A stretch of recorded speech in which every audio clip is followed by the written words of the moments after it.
Hey guys, Harry Thomas here, and welcome, ladies and gentlemen, to part 2 of Fantastic Beasts Month this April on my channel. And we are continuing with my top 5 favourite Fantastic Beasts characters. And I know it seems like there are more characters to count in this franchise than beasts, but thus far not quite as many as Harry Potter, so this list will be easier to narrow down. So without further ado, if you want to know my top 5 personal favourite Fantastic Beasts characters, then just keep watching. At number 5, New York's greatest nomad baker, Jacob Kowalski. Sure, most would rank Jacob a little higher on their lists. I mean, some would even put him as their favourite, as he certainly seems to be the fan favourite of our 4 leads. But Jacob still deservedly makes it onto my list somewhere, and I mean, he's such a wholesome chap, and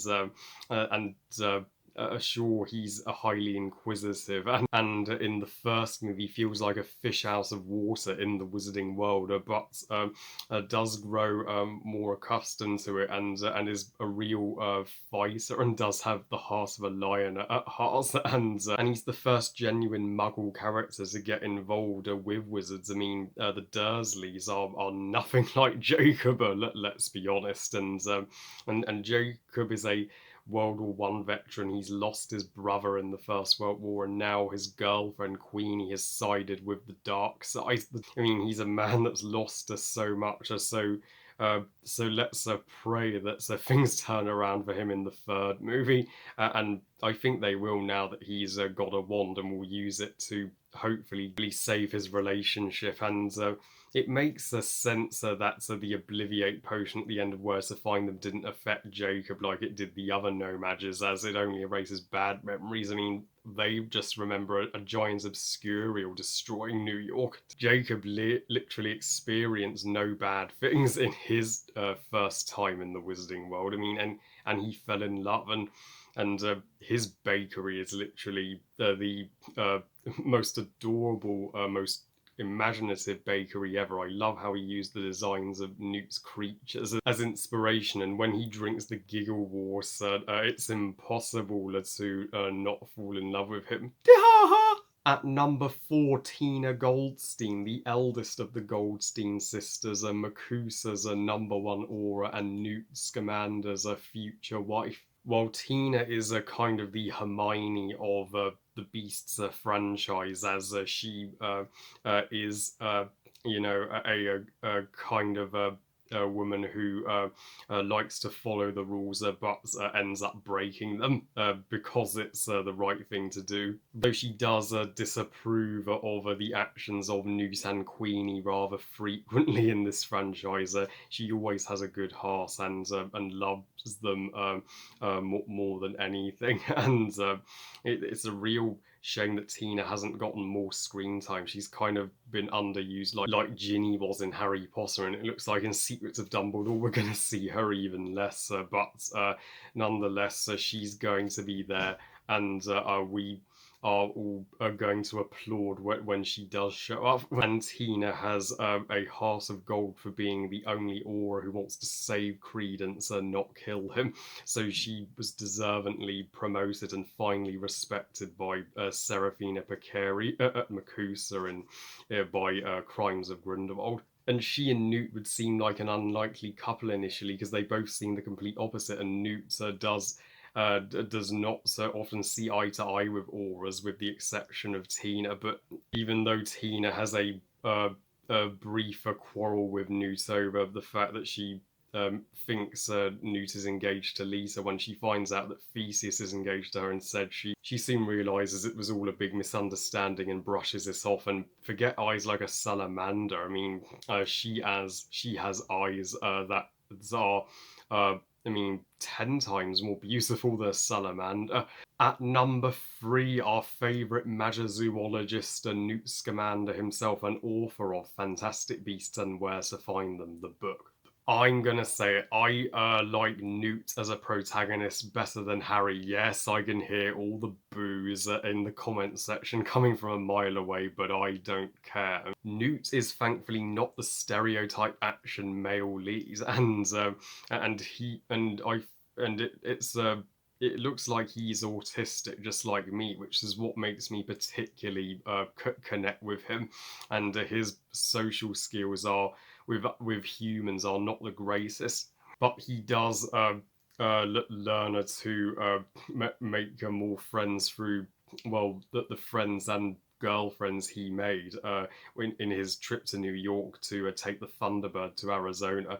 And it's funny, in the Goldstein apartment, when Queenie offers Newt pile strudel, he doesn't give a shit. It's unlike Jacob, who's happy to stay in the company of these lovely ladies, and Newt just wants to get back to his creatures on the double. Newt is highly resourceful by using his creatures to help him get out of sticky situations frequently. He doesn't let the travel ban the Ministry place on him in the Crimes of Grindelwald stop him from going after Paris to find Tina. And thanks to him, many of the wonderful creatures of the Wizarding World may still exist today. Some of them probably would have gone extinct if it wasn't for him preserving them. He also has great potential to heavily mature as a character as the war with Grindelwald intensifies. In the beginning of Crimes of Grindelwald, he tells Theseus he doesn't do sides, but when the stakes are raised and Newt suffers a loss, he finally picks a side and realizes that nobody is safe unless Grindelwald is stopped. Plus, Newt is the first major Hufflepuff in the Wizarding World franchise, and he gets the house a little more respect. At number 2, the most infamous dark wizard the Wizarding World has ever known, and Dumbledore's former lover, Gallus Grindelwald. Yes, I know some of you are shocked I ranked the villain this high. But you can't deny, to quote Kingsley, Grindelwald has got style. Unlike Voldemort, so Grindelwald understands love and uses his knowledge of love to his advantage to gain power. And he's one of the few Wizarding World villains to not hate the Muggles and not call them mudbloods. He just wants war with them because he fears one day they will turn their weapons on the Wizarding World. He's so dangerous how 1 minute you can go from raising your wand at him to then immediately buying everything he says, which was Queenie's case in the Crimes of Grindelwald, and similar thing with Credence. And because Grindelwald is prevented from facing Dumbledore due to the blood pact, that's why he needs Credence to take out Dumbledore for him for the time being. But Grindelwald kind of feels like the main character of this series, as well as Newt, as the first 2 movies open with him and then cut to Newt in the next scene.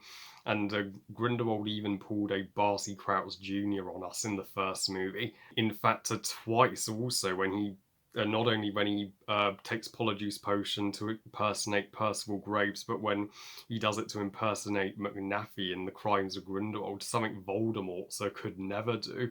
And whether you prefer Mads or Johnny, I'm sure Mads is going to totally kill it in the role. And not sure why they made Johnny's Grindelwald look like a rock star, but both designs work for both actors.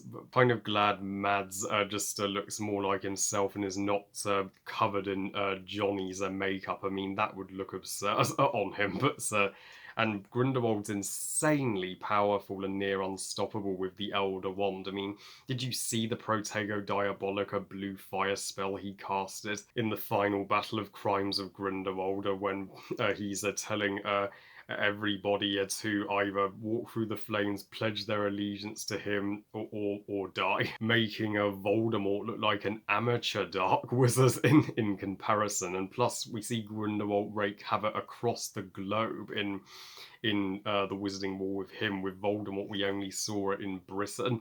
Grindelwald never wants to look like a cold-blooded killer in front of his followers, like when his followers murder an innocent Muggle baby at the Paris mansion. Whenever Auror's tries to stop him, and when his followers are not looking, that's when he unleashes his true colours. He would have been number one if not for one more character I just like a little more. And my number one favourite Fantastic Beasts character is Queenie Goldstein. And yes, so she's not only my favourite Fantastic Beasts character, she's my favourite Wizarding World character.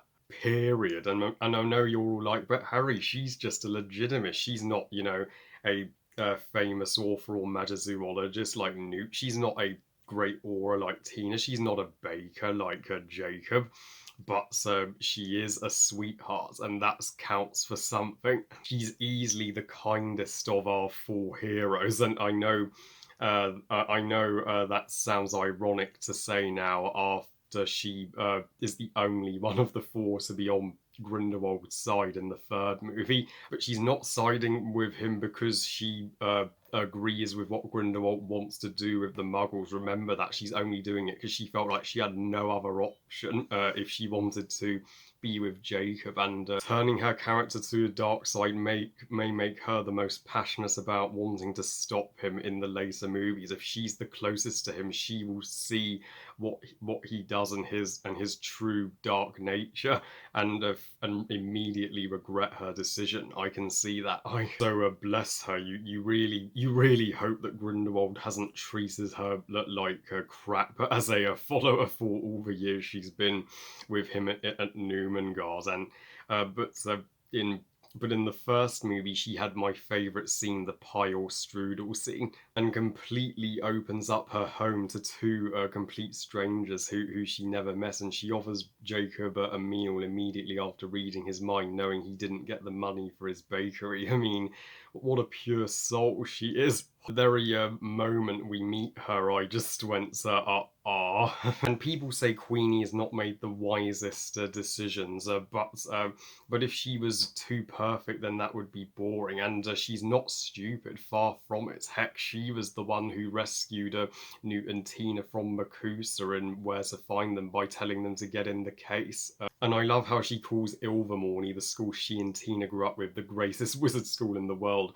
I hope she gets to see Hogwarts in this series at some point, so just to compare them for a joke. And Queenie was the character I felt sympathy for more than any other in the second movie. After all her she'd lost all her friends. Her boyfriend had just temporarily broken up with her, and she felt so lost. So you can see why she was easily tricked by Vinda Rosier and Grindelwald when they found her on the streets of Paris crying. I mean, after all the shit she went from crying to Grindelwald, let's pray Secrets of Dumbledore goes a little easier on her. And Queenie is a little more rebellious than her sister, and that's what I love about her. She doesn't let the law prevent her from or from doing what she wants, and she doesn't let it dictate her life. Plus, Alison Sudol is the very definition of gorgeous, and her outfits are pure elegance. So I am proud to call Queenie Goldstein the best Fantastic Beasts character. So they were my top 5 favourite Fantastic Beasts characters, and I sure cannot wait to see what new characters we get in Secrets of Dumbledore, as well as the returning old ones and where they are now, of course. Hopefully some of the new ones will actually make my list, if we're lucky. Well, I love you guys. Thank you for watching. I hope you guys enjoyed this top 5. And who are your top 5 Fantastic Beast characters? Please comment and let me know. Please like this video and subscribe. Please follow on Twitter and Instagram. And I'll see you next time, and where I will continue this month with my ranking of the beasts. And remember, movies are us. Bye, guys.